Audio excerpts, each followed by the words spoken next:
grand malade. Pourquoi pleurez-vous, madame?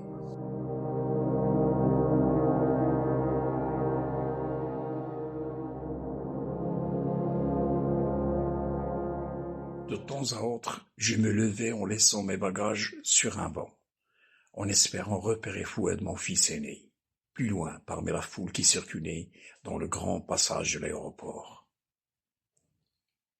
Soudain, j'entendis le haut-parleur s'adresser sûrement à moi. « S'il vous plaît, ne vous éloignez pas de vos bagages », il ajouta. « Tout bagage suspect sera neutralisé. » À cette époque, les attentats terroristes faisaient déjà écho dans l'actualité française. 1 heure s'était écoulée avant l'arrivée de Fouad. Nous prîmes un taxi qui nous avait déposés devant la gare du Nord. Ensuite, nous avions pris le train pour Amiens. Vers 23 heures, nous étions arrivés à la gare de cette ville de Picardie. Fouad passa un bon moment à téléphoner à tous ceux qu'il connaissait, dans le but de me trouver où passer la nuit. Lui, il logeait dans la cité universitaire. Nous étions seuls à la gare d'Amiens, et il n'y avait que 2 policiers costauds, accompagnés d'un chien berger, qui faisait la ronde.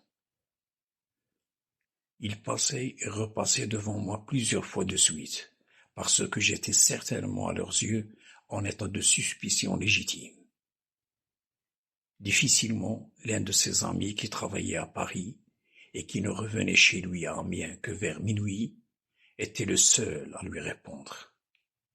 Ainsi, j'avais passé la nuit chez ce jeune homme marié à une Française et déjà parent d'un bébé de quelques mois. Cet ami de Fouad allait perdre la vie 2 ans plus tard, dans un accident de route, entre Paris et Amiens. C'était une perte irréparable, aussi bien pour son foyer, sa famille à Meknès, que pour ses amis et pour nous aussi.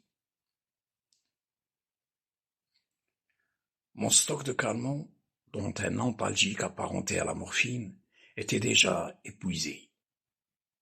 C'étaient ces médicaments que je prenais en cas de besoin, qui m'avaient permis de supporter mes douleurs pendant tous mes déplacements, soit pour l'obtention du visa, soit pour le voyage par avion. Le jeune ami de Fouad était parti tôt le matin à son travail. J'étais resté seul avec sa femme et son bébé.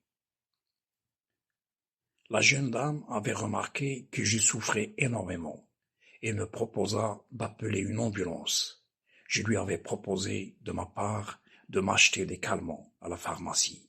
C'était suffisant, en attendant mon voyage en Italie.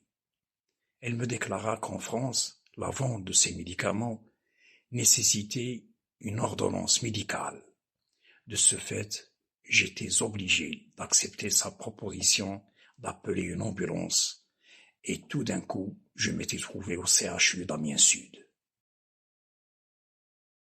Après un repos et un profond sommeil sous l'effet d'une injection intramusculaire, je me réveillai avec en face de moi l'assistant social qui m'interrogea. « Est-ce que vous parlez français, monsieur ?» Je lui répondis par « Oui, madame ». Elle continua. « Savez-vous que vous êtes très malade ?» Je répliquai « Oui, mais je suis en France de passage. Je vais en Italie pour être soigné là-bas. » Elle m'affirma. « Non, monsieur, nous n'avons pas le droit de vous laisser aller comme ça, dans cet état. Ce sera une non-assistance à une personne en danger. » Je ripostai. « Mais je n'ai pas d'argent pour payer les frais de mon hospitalisation, ni une prise en charge de ma mutuelle. » Ne pensez pas, monsieur, à l'argent. Pensez à votre santé tout d'abord. La question d'argent sera réglée plus tard, d'une manière ou d'une autre. Donnez-moi vos papiers, si vous en avez. Je lui livrai mon passeport et ma carte mutuelle.